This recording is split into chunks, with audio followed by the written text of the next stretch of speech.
Hey guys, welcome to my September reading wrap-up.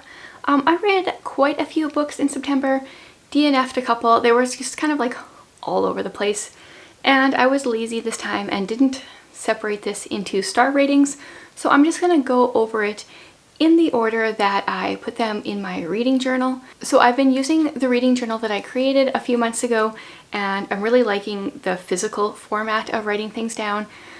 Lots of people ask me if I'm on Goodreads, and I kind of am, but like I update it every few months and I just update a stack of books. I mostly update my physical reading journal, and that's how I keep track of what I read.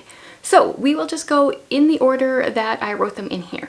So the very first book we're going to be starting with was a 5-star book for me, and I've shared this book actually a few different times, or about it a few different times, and that is Anne of the Island. You guys, so far this is book 3 in the Anne of Green Gables series. So far this is my absolute favorite.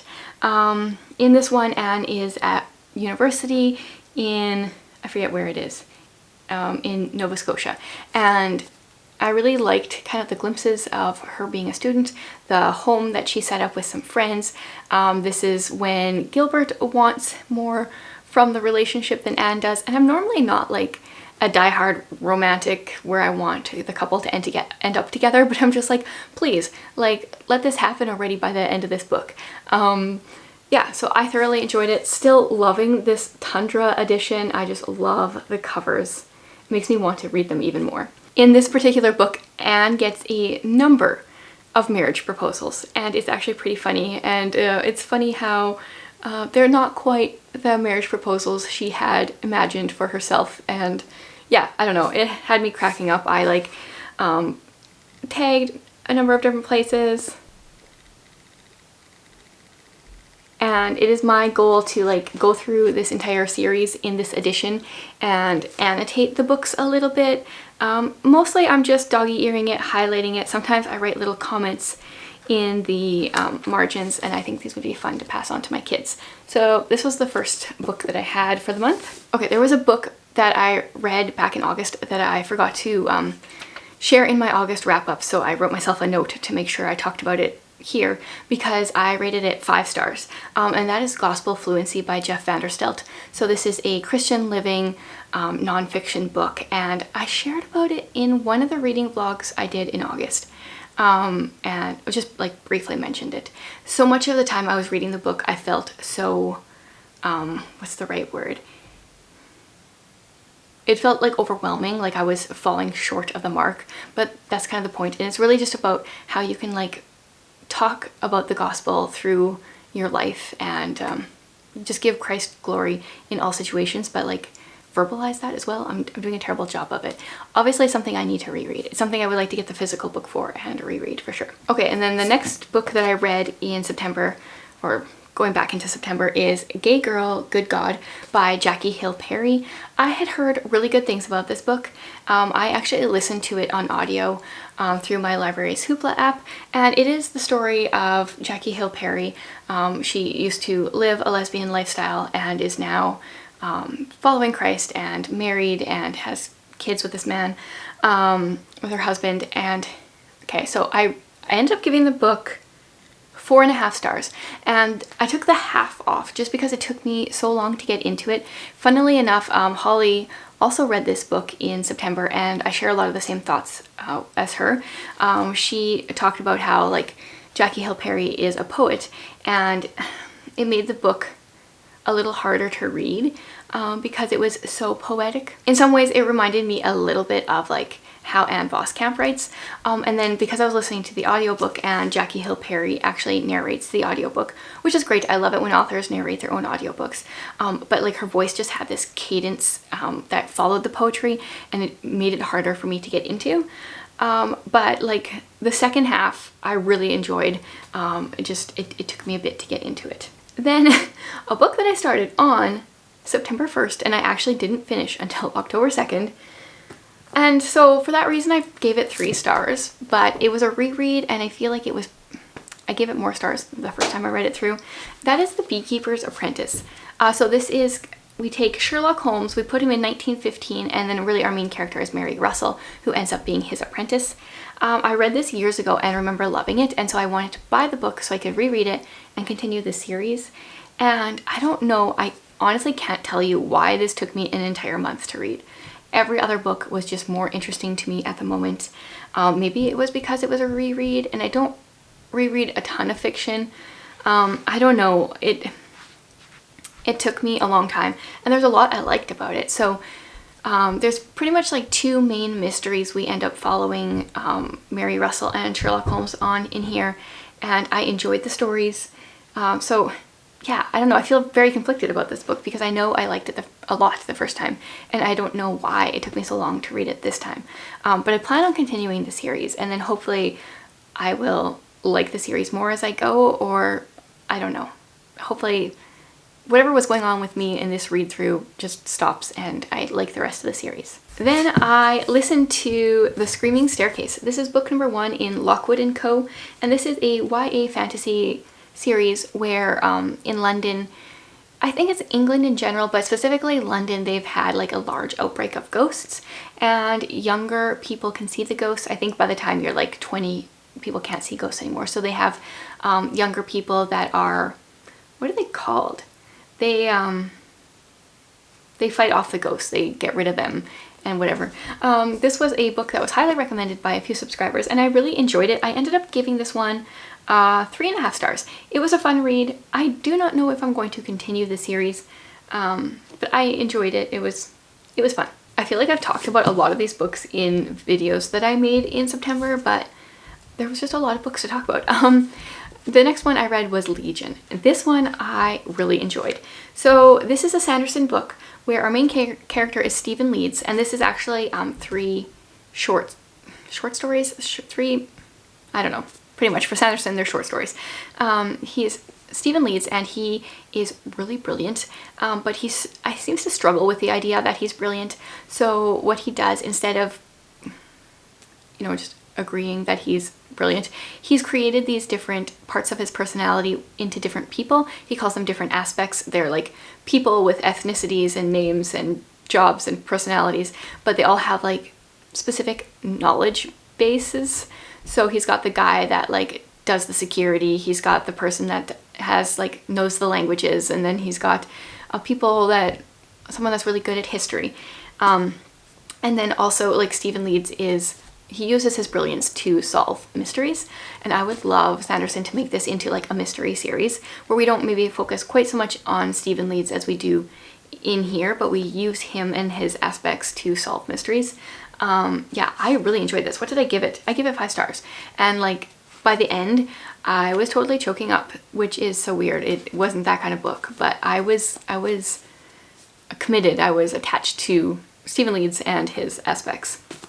So if you haven't read this, I would put this in like, it feels like a sci-fi book, like mystery sci-fi. So if those are kind of like your genres, give this a try. Even if you have never read or haven't liked other Sanderson books, this is very different than his normal like fantasy and even like skyward sci-fi kind of books. So highly recommend this one. And then I got a whole whopping 1% into this audiobook, which was a 24-hour audiobook. So I think I was like 10 minutes in, and I DNF'd it. And that is Eldest. This is part of the Aragon series. I don't know what the series name is actually called. I read book 1 a year and a half ago. I did a buddy read with Holly actually, and neither of us really liked it. She went on to continue the series, I believe. And I was just like, oh, I'm so bored. There was no recap of what happened in book 1, and it's been too long for me to remember what happened. All I know is it was like a guy that came across a dragon, and I don't remember what happened. Anyway, it was so boring. We've just decided we're getting rid of the series. Even Jared read all of them and didn't really like them, so we're done with that series. Then I read another nonfiction, and that is The Imperfect Disciple by Jared C. Wilson. The subtitle is Grace for People Who Can't Get Their Act Together. I really enjoyed this one as well. I was doing really well with Christian nonfiction in September. This one, it says, too many discipleship books are written for perfect people who know all the right Sunday school answers. This book is for the rest of us. People who screw up, people who are weary, people who are wondering if it's safe to say what they're really thinking. Yeah, so I really enjoyed this one. Another Christian nonfiction book I would highly recommend. Then I did a reading vlog where I read a couple of books that I were like kind of like childhood rereads. So I started things off with Christys Great Idea. This is the first book in the Babysitters Club. Because I haven't read any of this series probably since like 6th grade, I had no idea what to expect. But I really enjoyed this one. Like as far as middle grade goes, I gave this one 3 stars. Like, I mean, it's still a middle grade book, but I like how it explains to the Babysitters Club now that I have a daughter who is taking a babysitting course like in a week. I think this is a good series because it shows a lot of like practical situations, scenarios that could happen when you're babysitting, and gives good ways out. Usually some of them don't turn out so well, but they every time they have a babysitting job, then they write a little journal entry, and sometimes they write about like how things could have gone better. This was really funny as far as some of the like 80s clothing references. I was like, oh, blast from the past. This took me back. Yeah, so I don't care to continue reading the series, but my daughter is reading through it now, and I'm glad about that. And then I read this one, Love Comes Softly. I gave this one 2.5 stars. This one was a lot cheesier than I remembered. And that is mostly because of the language that it was written in.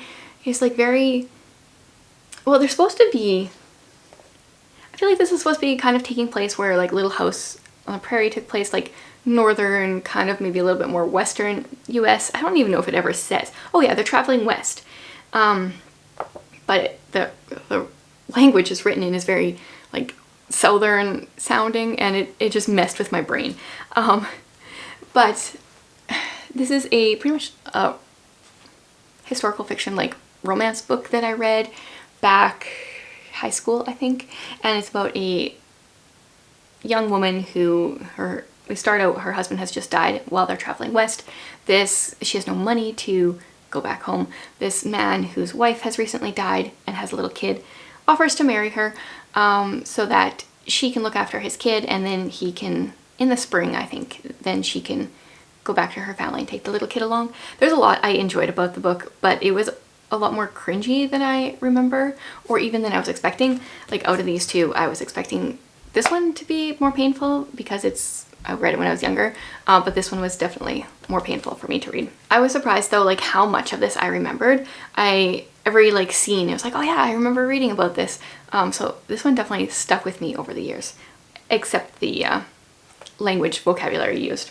Then in that same reading vlog, I also picked up this If I Go Missing. This is a graphic novel, very short. It's like 60, 70-ish pages, about a girl. This is based off of a true story. A girl, 14-year-old girl, wrote a letter to the Winnipeg Police Service talking about how she's an Indigenous girl, and she's proud of how quickly they found this kid recently. This was a few years ago, but she's wondering why Indigenous girls or Indigenous people like her are not given the same media spotlight, or like the attention with the media isn't there as quickly. It's very well done, and they actually have the actual letter that this 14-year-old girl sent into the police included in here as well. And as someone who's like fostering Indigenous people, and I feel like I've got like a bit of a toe in that world, yeah, it kind of feels like it hits close to home, and I 100% agree with this, and I don't know why this is such a struggle in our country. And I give that one 4 stars. Then I went on to read Cress. This is the Lunar Chronicles book 3. Yep, 3. So there was a read-along going on here on BookTube. Book 1 was supposed to be August, and then book 2 this month, September, and then whatever. You know how it goes. And I ended up reading books 1 and 2 in August, and then 3 and 4 in September, so I'm terrible at read-alongs.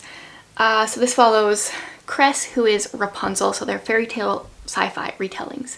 And I can't say a ton about it because obviously this is book 3. I may as well talk about book 4 a little bit as well. So book 4 is Winter, and this is the Snow White retelling. So it's very much a like one story.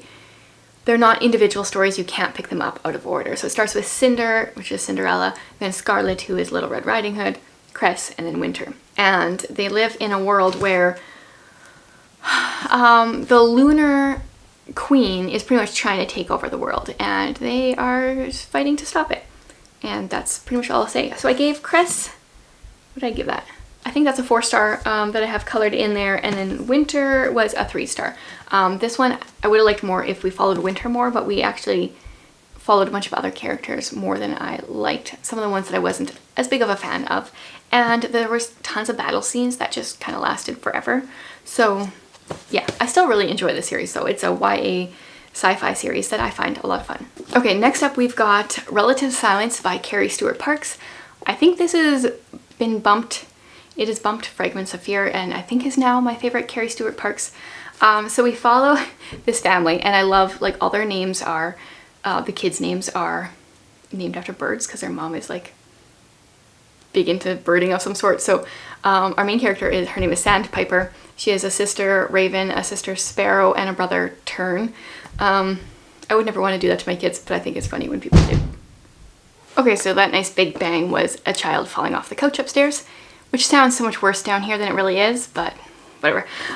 Okay, Relative Silence. Yeah, so this family with all these kids with bird names have a house on this island because they're rich. They're like the rich people of the area, and it's just like their vacation home that they go to one time of the year because the island is known for being cursed. Yeah, I can't remember what the reason for the curses are, but then things start happening. People start dying and other things start happening, and so it's very much a suspense book. And yeah, I think Carrie Stewart Parks is becoming one of my favorite mystery suspense authors. I've read almost all of her books now, and I think this one is going up in top spot. So I'm pretty sure I give this one 5 stars. Yeah, I definitely gave it 5 stars. Then I did something this month, or I realized something this month, that I don't have to read. So I read Father Brown, but I don't have to read the entire book at a time. When it comes to short stories, I struggle with this because I like to check books off because I have so many books to read that it's nice to be like, okay, I'm done that one, I've read it. But when it comes to short stories, sometimes you want to like pause after a short story. So I read, I think 2 of them. I read The Queer Feet, The Secret Garden, and The Blue Cross. So I read 3 of the short stories, which brings me that far. Yeah, and so I've been enjoying this. Father Brown is a BBC TV show. I watched 1 episode and I couldn't handle it. It was a little too cheesy for me. I also don't really watch TV, so take that with a grain of salt. Yeah. But I want to continue reading this book. It's kind of one I think I'm going to maybe have a stack of short stories and every now and then read a short story or 2 from them. So this isn't getting put on my like shelf because I'm done. It's gonna go on a pile and I will just like slowly read through these stories.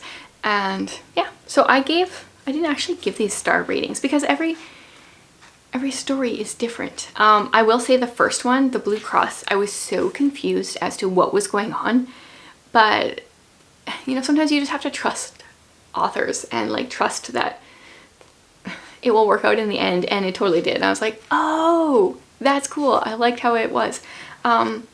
Overall, maybe I would give them like 3.5 or 4 stars just combined. But we'll see how the rest of the book goes. I'll maybe share when I read like more short stories from here. And then on that same vein, I read The Gold Bug by Edgar Allan Poe, which is one of the stories in Tales of Mystery and Imagination. Yeah, and then once again, I was like, well, do I read all of them? This one has probably like 20 short stories. And I thought, no, we'll just start with The Gold Bug. And then I recently bought a Edgar Allan Poe short story collection that has just a few of them. So I thought, you know, we'll just do the same thing. We'll put it on my pile and I'll like slowly pick away at them. So The Gold Bug, it was written in a way that it made me think a lot of The Lost World by Sir Arthur Conan Doyle. It has a little bit of a, I don't know, maybe they were writing around the same time. I actually don't know. It just has like either those vibes and a little bit of like sci-fi, Journey to the Center of the Earth. I don't know, I just had those vibes with the way it was written. Definitely wasn't my favorite short story. I would probably only give it like 2.5 stars. But I want to read more of his works, hence why I bought a book. Then I read The Child Finder, which has a gorgeous cover. very much part of the reason that I picked it up. And we follow a woman who is known as the child finder. So she kind of gets called in, it's like her private business. She gets called in when other people can't find children, pretty much. I picked it up at a library because of the cover, at a library sale, because of the cover, and then I had read like the first page and it sounded interesting. I ended up giving this book 2 stars, and normally if a book is that bad, I don't finish it, but I liked certain things about this book. I feel like I have to talk about this one for a little bit. So we follow our main character, whose name I've already blanked on, Naomi. So she went actually missing as a child, and that's kind of why she finds children now. So we follow her, and there's a specific missing child that she's trying to find. So we also follow that child a bit, and we follow the person who took that child. And I wish if we would have just followed Naomi, I would have liked this story way more. It probably would have been given like a 4-star if I was just reading her account, which is actually what I pretty much did. I stopped after a point. I stopped reading the kid and the abductor's point of view, because for me, I like a lot of what I like about books is mystery, and there's no mystery if you know who it is and what's going on. And it's also the point of view of the child and the abductor is definitely more graphic, and I was warned going into it, so I knew that was going to be happening. But I feel like the woman's point of view was very interesting, and I wish it would have just been her point of view. So what I ended up doing was just reading her point of view and skipping over the other parts. So I don't know, because this book was written in a way that the reason she became the child finder is because she was missing as a child, and she kind of gets a little bit of a glimpse of, because she forgets what happened to her, like obviously blocked it out, and then right at the end she goes to like pursue and figure this out, and I want to know what that is, but I don't know if there's a companion novel or not, and after reading this I don't know if I care to read it. Yeah, so I have like very mixed feelings on this book. I really liked certain parts and I really didn't like other parts, but I still really like the cover. Then we have a bunch of books that I was reading in my last reading vlog. I got Heist Society by Ali Carter. We follow a girl who's been raised as a thief, but not like a common criminal thief. We're talking like expensive art kind of thief, kind of like a con artist, really. And she actually cons her way into a boarding school because she wants to get out of the game, and something happens with her family where she needs to go back and do like one last con. And it was interesting. The first part I did find quite boring, but it picked up, and I always find it interesting to read about like con artists and stuff. So I enjoyed it, but I don't think I'm going to continue with the series. Then I read A Monster Calls, and you guys, I was not prepared for this. I thought this was gonna be like a scary book, not a depressing, like rip out your heart kind of book. So this wasn't what I was expecting when I read it, and so for that reason it wasn't as good in my mind, just because I had different expectations. I think it was fairly well written, but it could have been a lot shorter. I ended up giving this one 3.5 stars. Yeah, I kind of feel like on the fence about this one. It just probably would have been better if I would have known that it was going to be super depressing and I had gone in with different expectations, but oh well. Then I have The Runaway King. It's book 2 in the Sentence trilogy. So in book 1 we follow a boy named Sage who is purchased from an orphanage because this man has purchased a couple of boys that kind of look the same, and he's training them to impersonate the missing prince, and he's gonna do like pick which one is the best and try to get them, sneak them in and make people believe they are the missing prince. And so this story continues, and it's now The Runaway King. And I can't really say anything that happens in this book because that would spoil book 1. But I gave this one, how much did I give it? 3.5 stars. I really liked book 1. I think I gave that one like 5 stars. This one wasn't as good, but everyone loves the series, so I will continue on. And the last book that I read, that I finished, in September is Before the Coffee Gets Cold. So this was my pick for the Hey Reader-a-thon. We were supposed to have a book that was translated from a different language, and a lot of you recommended this book to me. And well, actually I think there was 3 books I got out from the library for this prompt that people recommended, and this one was like the farthest outside of my comfort zone, so I thought I would give it a try because sometimes I stay in my comfort zone too much. So really this is like 4 short stories, but they're all centered around this cafe in Japan where if you sit in this one chair and so you follow certain rules, you can go back in time. Which I'm not normally a time travel kind of person, but there's so many rules with this chair and how it works. You have to get back before the coffee gets cold. You're not allowed to leave your chair the entire time you're gone. And one of my favorite parts that make it so different is nothing that you do when you travel back in time will change the future. Because like that's the problem with time travel books, is when you mess with the past, then it changes the future, and then it can get overwhelming. But this one, it doesn't affect the future, so then I don't know, if it was just a different spin. And so the writing is hard to tell because it's a translated book. It didn't flow very smoothly. Wasn't my favorite book. At the same time, they had definitely picked some gut-wrenching moments to go back in time to. So like I definitely teared up a few times. Yeah, so I don't know, I'm glad I picked this one as my pick for the, I said it wrong again, you guys, the Read Your Bookshelf Challenge. So I'm glad I picked it because it was out of my element, but it's not really a kind of book or genre or whatever that I would want to continue reading. But it's okay every now and then. Okay, so that was my September reading wrap up. If you guys are not subscribed to my newsletter, I have the link below all the time. Definitely subscribe. I'm going to be sending those out more regularly now, and I've got a few fun things coming out when it comes to my newsletters, and seasonally I'm going to be giving away one of my favorite books from the season, so make sure you sign up for that because there's lots of good things to come.